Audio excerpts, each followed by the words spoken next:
Hello Internet, Siriock here with another episode of Kerbal Space Program. I am going to be doing some post-commentary on this episode. I had some technical errors, as seems to be fairly common with this series, but I'm going to do my best to narrate this for you. Here we have liftoff, and I've already screwed up. No, I actually recorded this episode a ridiculously long time ago. I have stepped away from Kerbal Space Program for a little bit, and also YouTube. I had some stuff going on in both my life and as in gaming in general. For those of you familiar or aware of what time this comes out, as you can see, I skipped ahead here. Since you don't need to see the launches. But when this comes out, it's post Steam Summer Sale. And I've purchased about, 7 to 10 games that I have been wanting for a while. So they ate up a lot of my time. Some of them weren't YouTube friendly, but or Twitch friendly for that matter. But I do plan on remedying that, doing a few more of this type of thing. So, as you can see, here comes Duna and Ike.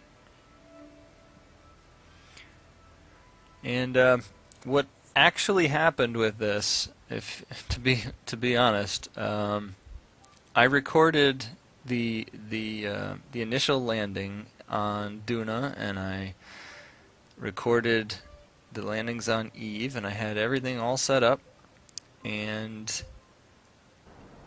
my program ate it. So here you see me just, I believe, burning for capture.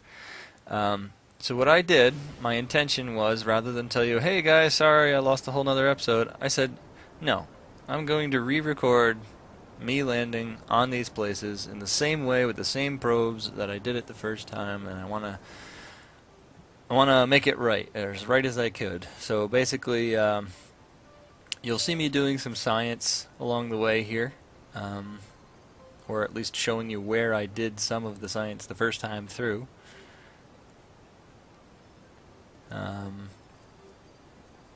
But it's only going to be like a nominal amount.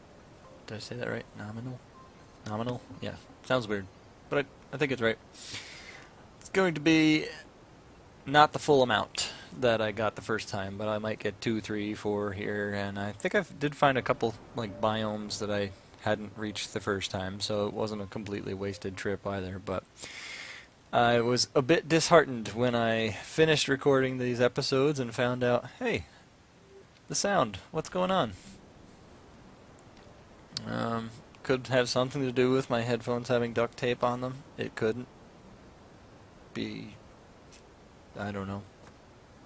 Maybe solar flares caused it. I really have no idea why it didn't work, but I have recorded several other things since. They seem to be working just fine. There's a slight hiccup in the audio here and there, so if you guys do notice any changes, let me know. Good, bad, weird. I will try and address them or take note of the fact. I see that there was could have rendezvoused with Ike. So the way this probe was designed, I believe it might even be the same probe that I used on Eve. It's an atmospheric type probe, and I have it set in several stages so that I can discard each stage as I'm done with the science that it could collect. Yeah, that's what it looks like. It's my atmospheric probe. So the main difference is that it has science facilities. So I'm showing you, yes, here's what I had done. I did the goo samples, and I did the science bay and the gravioli detection, and I'm just bringing my orbit down right now, fast forwarding towards it. But once I'm done with the science up top, I transmit it, and then I can actually just dump the section that is no longer usable anyway, lighten the load a bit, and still have fuel to continue for the next stage into high over, I believe, was the first one. So near Duna would be the next one. So and then in flight above, I believe I had that as well, and then also when I touched down. So I don't know. It got the job done. It did what I wanted it to do. Looks like it. It's you saw it on Eve, and if you haven't, that one I do recommend you go to that one. Post commentary, as you could probably tell, you lose a bit of the awe of the moment, especially in this one. I mean, this was a re-recording of something that I had done already, and now I'm doing post commentary on something I re-recorded. It's like a copy of a copy. So I apologize and hope that this will suffice for now. But while the episode's going on in the background here, and I may cut some of this out here and there, but while it's going on, I'd like to talk about what my plans are. With the science that I got from this mission to Duna and Ike, I was able to purchase some new things, and the next episode, though I don't like to do that, will show at the beginning what science I unlock. And my goal has been to create these probes and eventually make a station or a series of stations where these probes could then refuel, drop off science, have it run through science material or science bays, and transported sent away as more science. I think you get like 10% extra when you do that. But I figured if I could have 4 or 5 probes zipping around all over one particular area, I could cover more of the biomes. I could then bring it back, and I don't know. It just seemed more fun than doing the standard drop off a Kerbin, have them jump out, take a sample, jump back in, and fly away.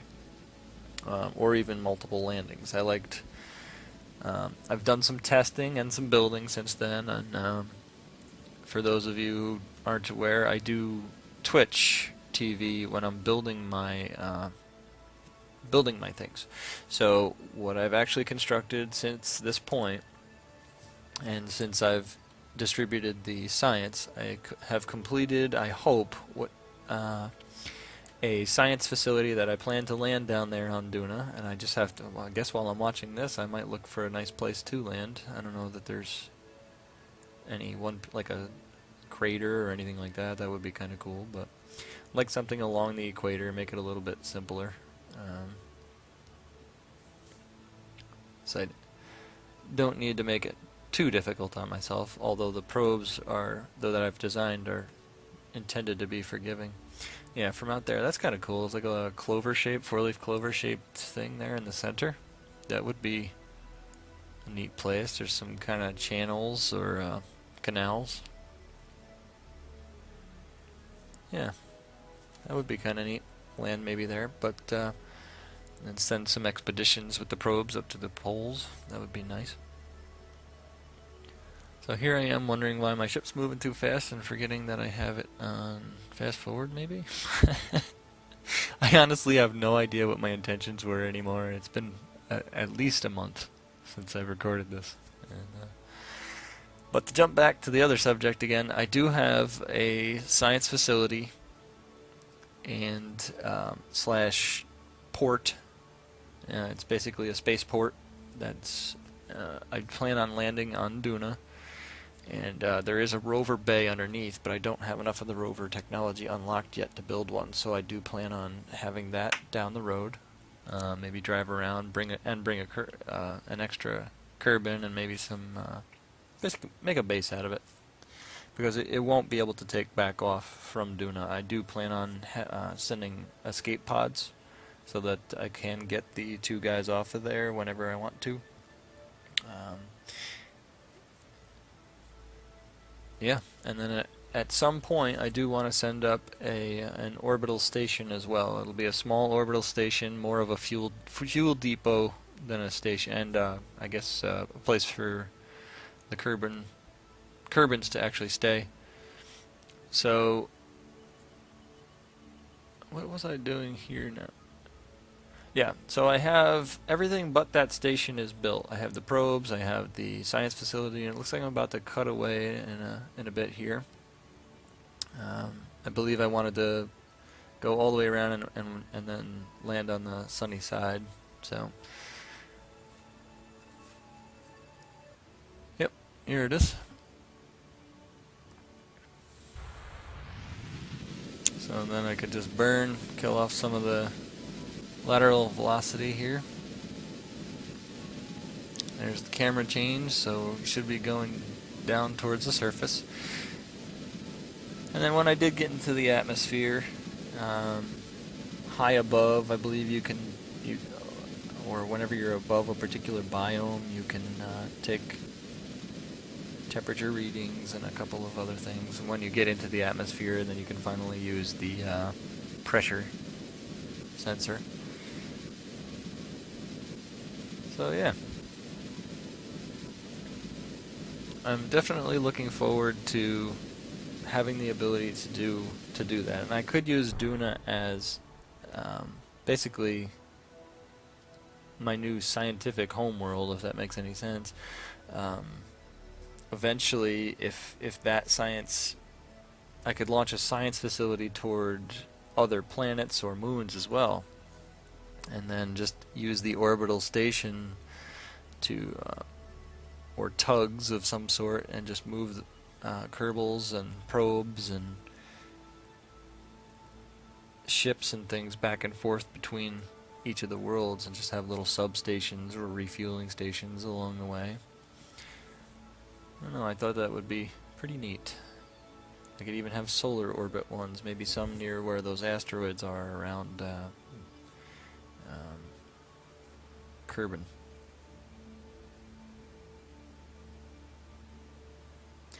I do remember that the second time through, the first time through, something went wrong. I think I forgot to turn off the RCS flow to the top part of this probe, because it has a little bit of a surprise that I was unable to do on Eve that I was able to do here, because it's not as thick of an atmosphere.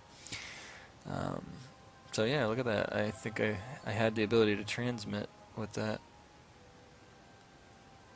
Huh, I could have gained more science out of that. I wonder if I actually transmit it. Yeah, look at that. I have some right there as well, it looked like.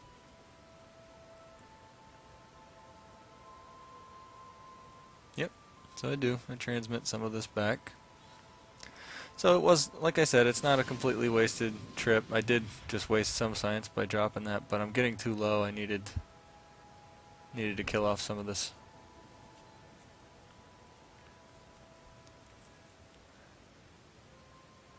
There's the I just want to burn off some of the excess so the parachute doesn't tear the probe apart when it does deploy.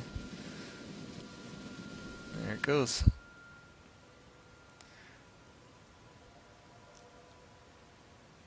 The chutes weren't too bad. I think this was not this, but the time before this was the first time I attempted to land using chutes on Duna, and I was expecting them not to work at all, but this works pretty well. I mean, what, I'm at 12 meters per second, 12.4, and I was just showing that I was still doing some like in-flight science and things as I was coming down, and I think I actually, yeah, this I didn't stick as well as the first time. Yup. But the probe is pretty light, and I can fix this. But for now, nothing broke. Science can still be done. So, let's do some science. Or show you that I still can.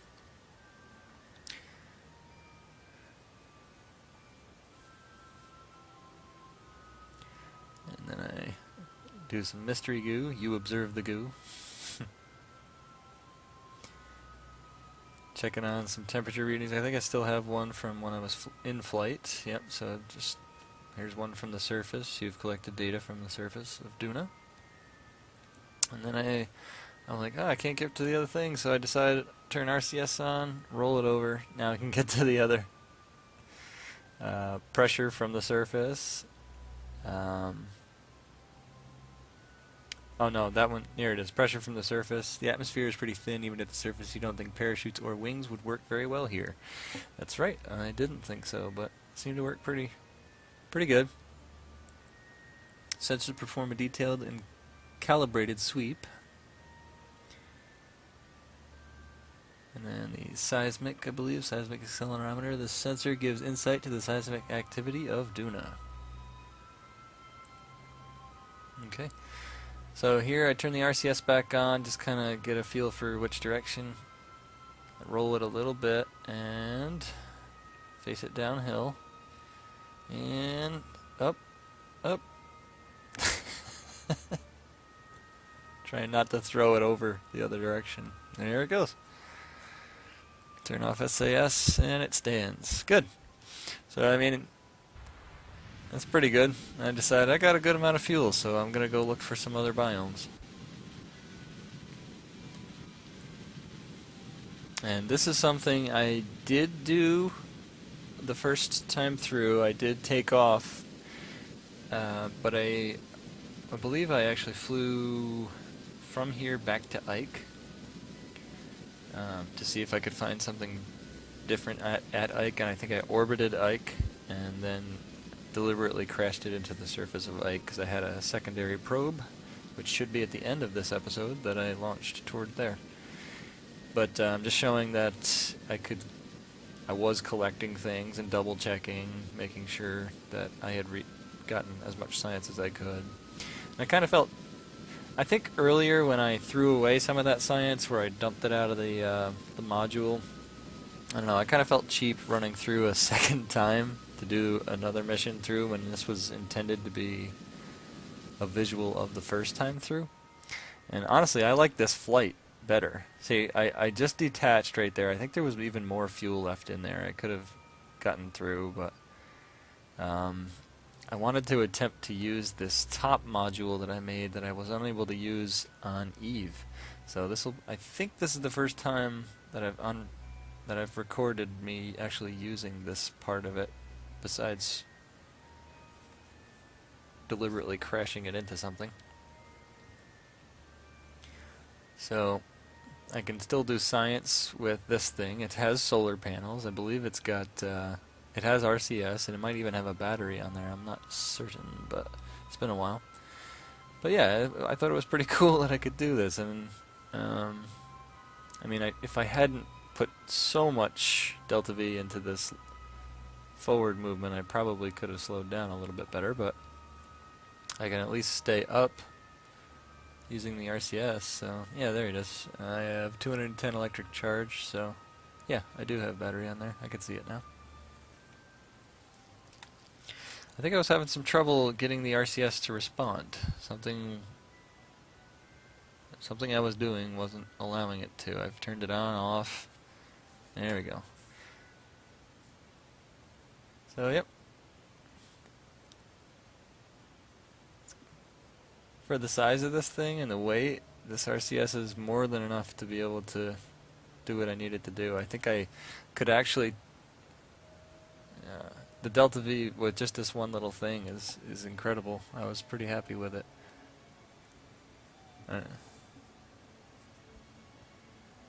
Just extends the life of it, or you can. So yeah, I thought it was pretty neat. So I just kind of skim along the surface here, and I decide I want to see how high I can get it at first, and then just extend the length of this trip for a little while.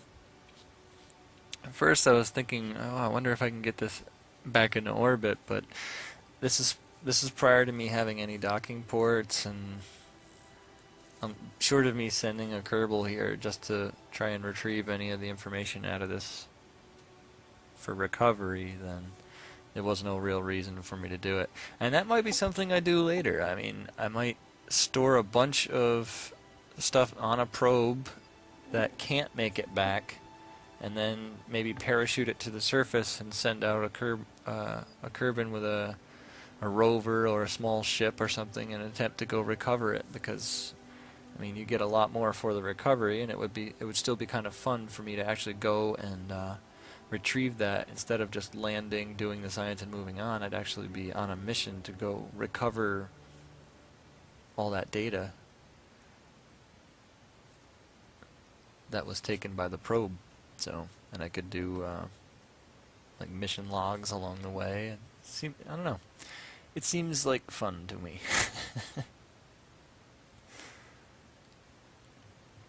So yeah, this thing just with RCS, I mean, what's it at? Half? Yeah, just reached half. I'm able to transmit. I still have plenty of electrical power. I've got 50,000 meter apoapsis right now. I mean, pretty good for a probe that this was. I had no intention of this being what this probe could do with this top piece, but I was pretty happy with it so far. So I think at this point I'm realizing how far I actually can go with this. So I want to get some lateral velocity going and stop going up, because there's no more need to. I'm out of any atmosphere that would be slowing me down. And I'm just showing that I could continue to be doing science, I guess. I don't know what I'm doing there, but so yeah, it's extending it, and then I realize, hey, I can get towards the pole, and I have never been there. So I decide to see if I can get a different reading from a different biome. All I need to do is change my inclination, and so I just try a couple test burns here. I guess they're not burns, test poofs. Yep, and I find the direction that I need to go here, and move it on down to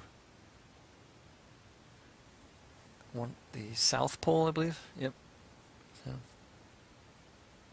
this way, I don't have to worry about losing my power by going to the dark side. If I to the dark side, yeah, there it is. I don't know how much further I pushed it, but I'm down to what, 10, 9, 8, yeah. RCS fuel's getting a bit low, but was never intended to be recovered, this thing, but speed up a little bit.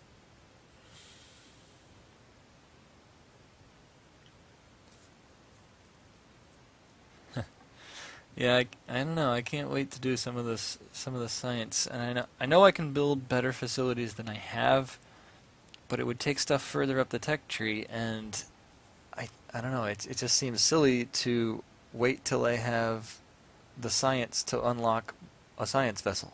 You know, I need to get it up as soon as I can and get as much science as I can with it. So it might be a little bit rudimentary. It's going to have some workarounds. It's going to have some stuff like this, where I've got something that it's doing that it wasn't originally designed to do, but has that capability. And that's what I like about this game, and heck, even real life, and how NASA and other space agencies have made things work that weren't intended to do it. So I don't know what I was even thinking here, because there's no way this thing is gonna slow down. What, 760 meters per second right now? The atmosphere, I don't know if the atmosphere slows me down a ton, but it's not gonna be 700 meters per second, so.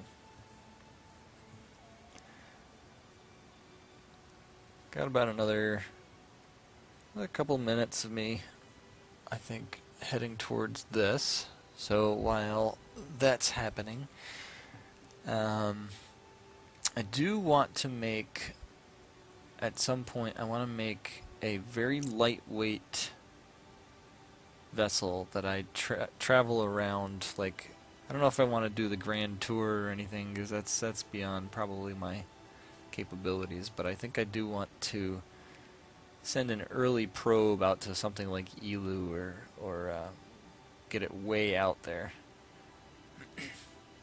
Yeah, so just with the RCS that I have left, I realize, I mean, I'm coming down pretty fast, but I realize if I push up rather than trying to kill just the lateral velocity, I might be able to extend my drip here a bit. And then while I'm doing this science, I don't even realize that I am now rising up. And so, yep. Yep. I don't know, I thought it was pretty cool just to fly along in the atmosphere of Duna just above the surface. And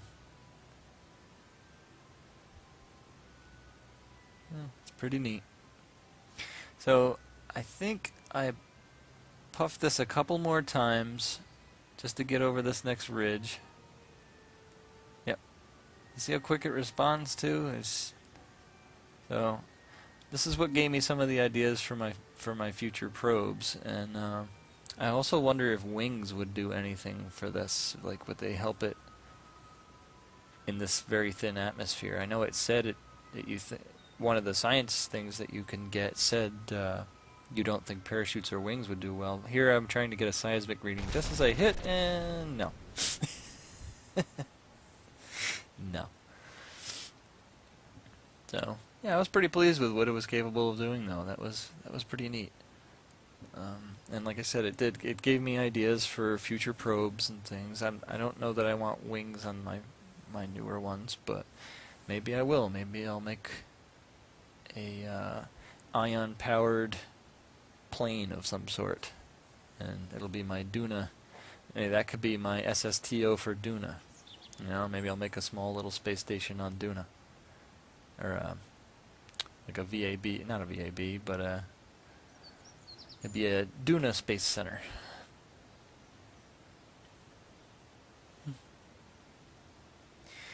Yep. So I'm just showing that now I'm going to be launching my non-atmospheric probe, which is intended to go toward Ike. I believe the first time through I actually renamed them like Ike Probe 1 or something like that, but it doesn't matter because this is the second time through. So again, I believe I just show the liftoff, and this is I believe I call this my Tier 1 lifter. It's for things that aren't all that heavy. And once I actually take off with this, I'll probably cut away, and we will pick up again when I get back out towards Duna and Ike, and I'll probably be on a course that will lead me to an orbital burn for Ike. So here it goes. And I like this one because I don't even have to do anything. I just fire it and it goes. I don't have to there's no liquid engines being used right now. It's totally going on the solid alone. So alright, gonna cut away in a sec here.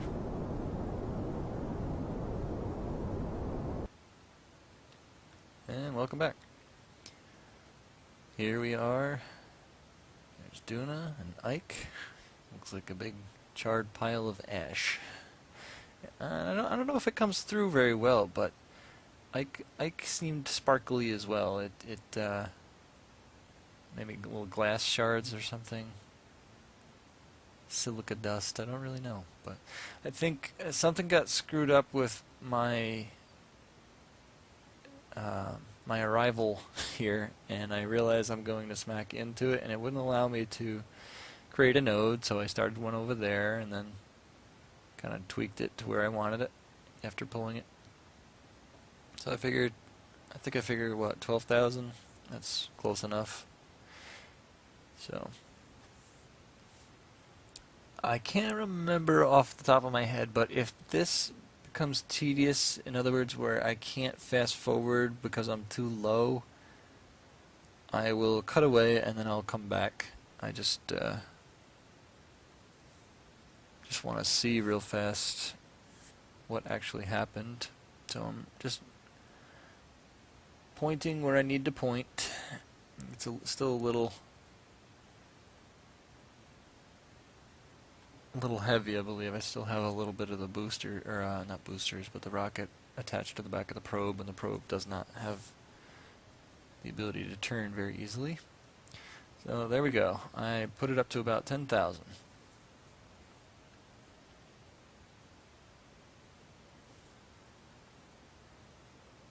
Okay.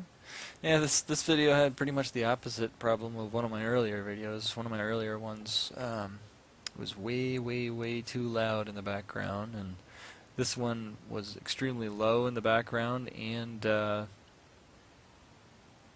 none of the audio was captured from the microphone. So here is the high over Ike. Just wanted to show that this is how I did it the first time through, and my gravity data from high over. I believe this probe does have a single science facility on it, the little science junior bay, but I typically save that for when I'm landed on the surface because you get more from it. So I do leave some on the table here. It's not like I'm exhausting by any means the amount of science that I could get from these places. They're simply probes. That's exactly what they're meant to do. Just kind of get the gist of what's going on. See whether it's worth it to send an actual mission to a particular area, especially a manned mission or a curbed mission, I guess. So just burn to bring down the apoapsis. Don't want it to get too low, but I do want to land on the sunny side of this.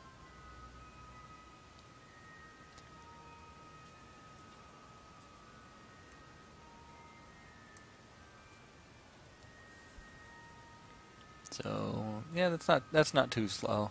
So I think I remembered from, I mean, maybe the first time through that's what happened. I got stuck below 10,000. It would not fast forward to a decent amount, and it took a while to actually go around. So here we are, and that was another thing too. This is actually, I believe, the second. This is my second attempt at retrying to show you guys this. The first time I got about halfway to Duna and Ike, and then realized I had left my solar panels retracted, and I ran out of electrical power and had to relaunch. So this episode, man, this episode has been a long time coming and a pain. So I will be happy when this one's over and I can start work on my little base and get some new science done. But not that this wasn't fun the first time through, but it was very exciting. I think maybe like I said, I haven't done too much with this. It was definitely I think it was the second time that I had landed a probe on Duna. This will be the third time. No, this is the second time I'm landing a probe on Ike, like ever, that I've flown it. I've landed a manned craft on Ike one time in the past, I believe. Yeah. And then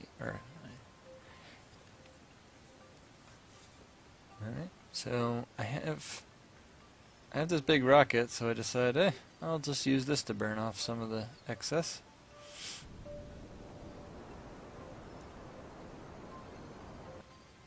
There we go. Probably could have landed on the nose cone of this thing, but it's a little too hard to manipulate, and this thing has a ton of delta V. You see, I use the RCS again as my it's intended to, the RCS was intended to slow me down so that I don't use any of the fuel that I have in reserve. So that's what I do. And I like having the debris that falls below me right there. It was about 500 meters below me, so I know that's how much I actually have, not the 3,600 that it says up top. So just do a couple quick poofs here and there, and while I'm going down I can keep doing some science and forget that I'm still falling. I got plenty of the amount of propellant left, so usually I ditch it right before well, basically right about now, and then I would turn the engines on and land with the engines, but the RCS was more than enough to slow me down, although it was because I had the rocket. I was able to kill off my momentum with the rocket and not this RCS tank, so I decided I'll try landing on it. Worst that happens is they explode. And there we go. A little bumpy. Not too bad a landing. For me, anyway. So, yeah, and then I just can run my experiments down here on the surface. And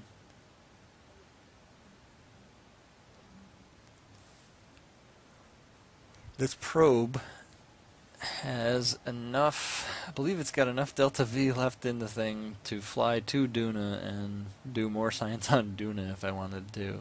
And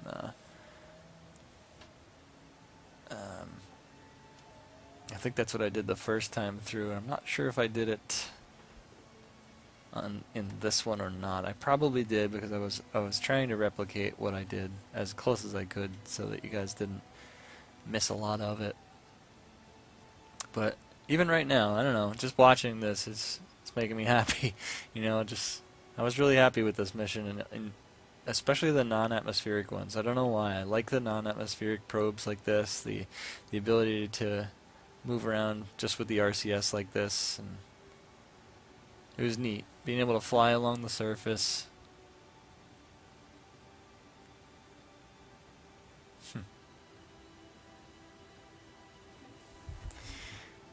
I don't know. If you're watching this and you don't have Kerbal Space Program, get the demo, at least.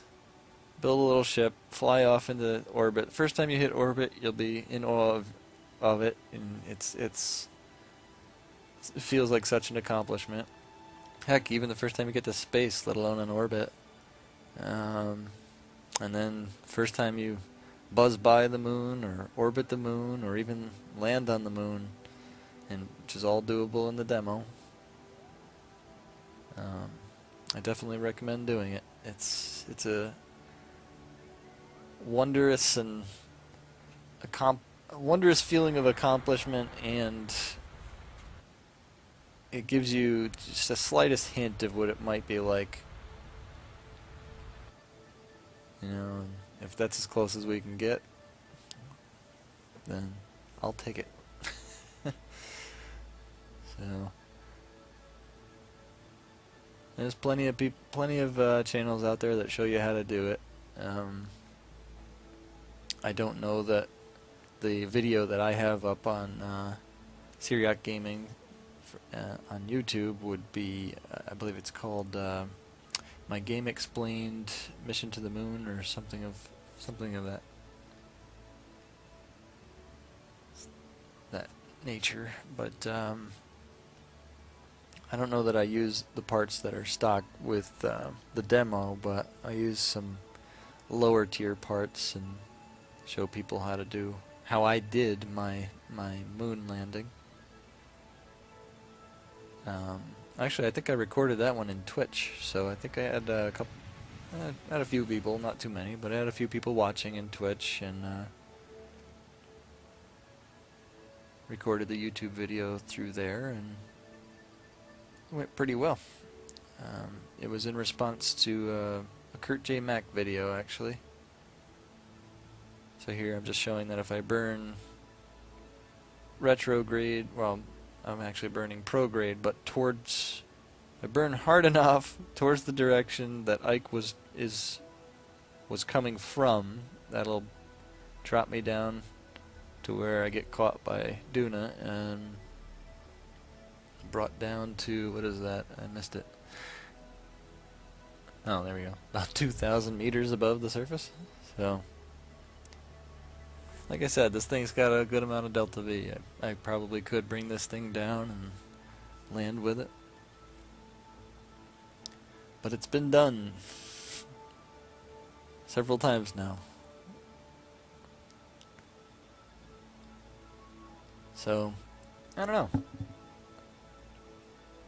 Duna seems like a logical place to actually bring down my station, my science facility, because it's got... Oh, you know what? I didn't put any parachutes on my station. That would definitely help. That would definitely help. I should probably do that. I've just thought of a couple new things. I thought of just watching this. I've thought of some ways that I can drop down the station without damaging it. Now that the parachutes, I didn't even remember to put those on, so I'm glad I watched this and remembered that. So yeah, the Duna one should be fun. I wanna plop that thing down, and then I'll build my transfer tug and or my space station that I'm going to use for refueling the probes. Might launch the probes at the same time. Not sure. Depends on the weight. But then I'll bring everything out here, put it in position, and start dropping probes all over Duna and Ike. Have them lift off, fly back to Duna, and drop off their science at the facility. So another thing I could potentially do is make Ike where my science facility is. That might actually make more sense. Because otherwise I'm using energy to land. Well, either way, I'm going to be using energy to land on Duna. It'd be nice to be able to refuel while I'm on Duna and then take off. Go back up to the station. Yeah, that's probably a better idea. I'd stick with my original plan, go into Duna.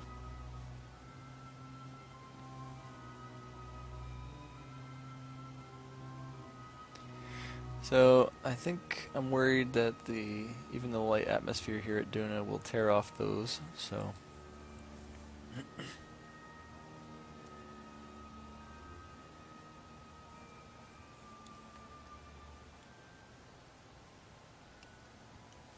just checking that I'm not missing anything. I think I may have even missed it while I'm in this playback here, but there was one new biome that I was able to gain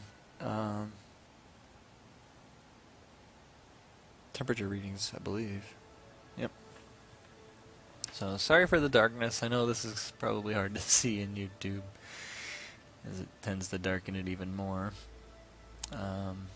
Maybe I'll stick some lights on it on one of my probes in the future, but coming in 17,000 meters and it's dropping pretty rapidly. So there's not too much more of this video left, so I'd just like to say thank you for putting up with this. And oh, look at that, just like Eve. So I gotta figure out what the problem is here. So if anybody knows why this keeps happening to me, I would certainly like to know. Because if this was a manned mission, or even my science facility when I get it there, this is gonna be... It'll be bad. I won't be happy with it if it does this to me every time. So I can't even land back on the surface because I keep falling through it. So I actually had enough delta V to stop myself from falling and burn somewhat back upward, I believe. Yeah, so definitely not as beautiful as Eve's problem was, but you can see I've got a apoapsis of 9,000, and I'm heading upward in that trajectory, and it still looks like it's getting closer to me. Kraken's coming to get me, so I decided I'll try transmitting some data from the eye of the Kraken.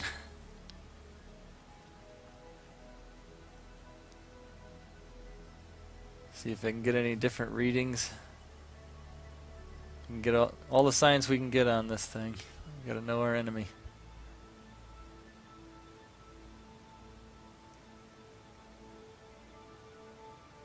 Yeah, I think that's about it, though.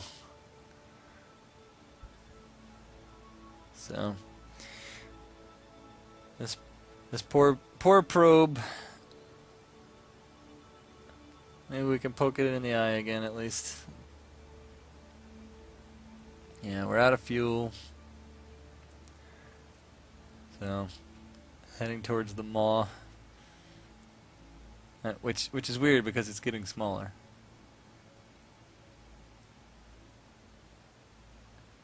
There's the surface again.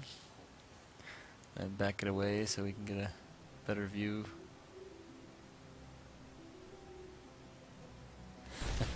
There it is. There's the invisible surface.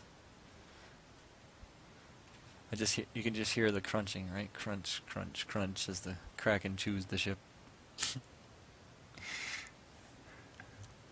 Okay, so in the next episode, you can expect to see and hear me applying the science to of what I learned on these missions, and